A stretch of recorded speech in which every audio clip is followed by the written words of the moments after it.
Dominique Trinquant. L'absence de communication de la France a conduit au retour des vieux démons de la France-Afrique. Lors de la conférence des ambassadeurs à Paris, le 6 janvier, Emmanuel Macron a évoqué une réorganisation de la présence militaire française en Afrique et a souhaité laisser la primauté de l'annonce aux dirigeants africains. Le général Dominique Trinquant analyse pour Marianne la situation. Avec l'annonce par le président Alassane Ouattara de la fermeture de la base militaire française en Côte d'Ivoire en 2025, le tour du sujet est fait concernant le redéploiement des forces françaises sur le continent africain. Lors de la conférence des ambassadeurs à Paris, les 6 et les 7 janvier, le président Macron a évoqué ce sujet. Derrière cette nouvelle cartographie, il y a à la fois une volonté africaine de souveraineté et une volonté française de marquer enfin la fin de la France-Afrique. Si le mouvement est louable, l'absence de communication de la France sur le nouveau dispositif convenu avec les pays africains a conduit au retour des vieux démons de la France-Afrique et à la confusion. Le redéploiement de forces françaises. Commençons par faire un peu d'histoire. Alors qu'après leur indépendance, un certain nombre de pays africains avaient demandé le maintien de forces françaises sur leur territoire, sous la forme de bases, Sénégal, Côte d'Ivoire, Gabon et Djibouti.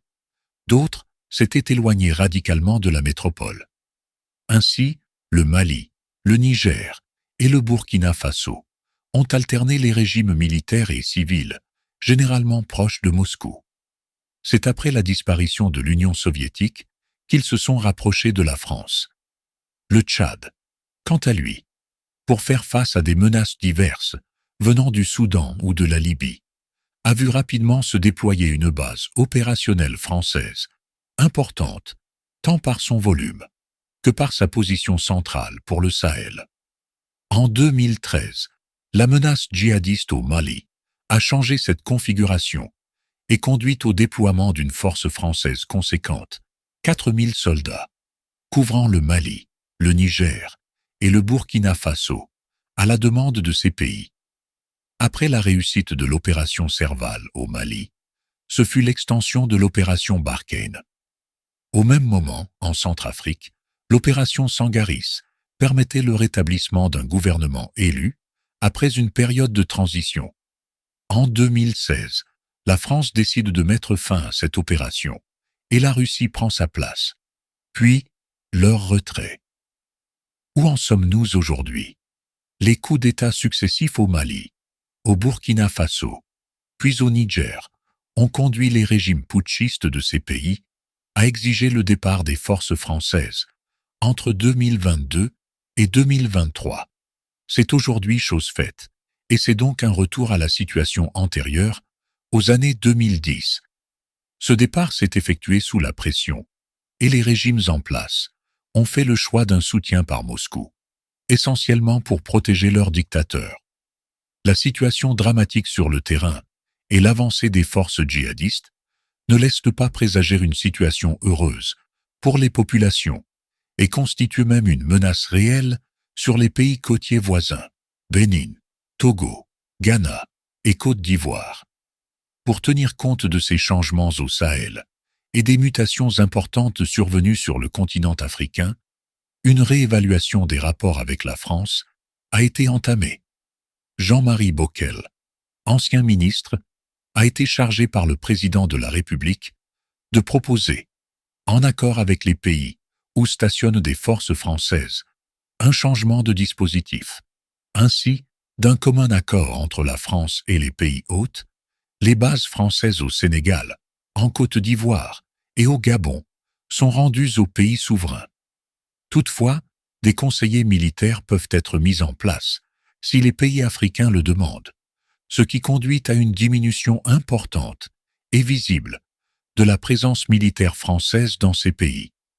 À Djibouti, site stratégique, il a été convenu de maintenir la location de la base française à côté des bases américaines et chinoises. Au Tchad, là aussi, l'accord sur la réduction de la base a été accéléré avec le départ des avions de chasse il y a un mois et la fin d'un accord de coopération militaire qui n'était plus d'actualité, à la suite de la crise suscitée au Sahel par les coups d'État et le bras de fer avec les juntes, en particulier au Niger.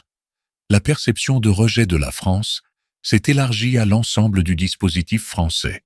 En Afrique, l'absence de communication sur des décisions prises conjointement par les pays africains, Sénégal, Côte d'Ivoire et Gabon, est certainement du point de vue français une faute qui, alors qu'il est de bon ton de dénigrer la place de la France dans le monde, a contribué à renforcer cette perception.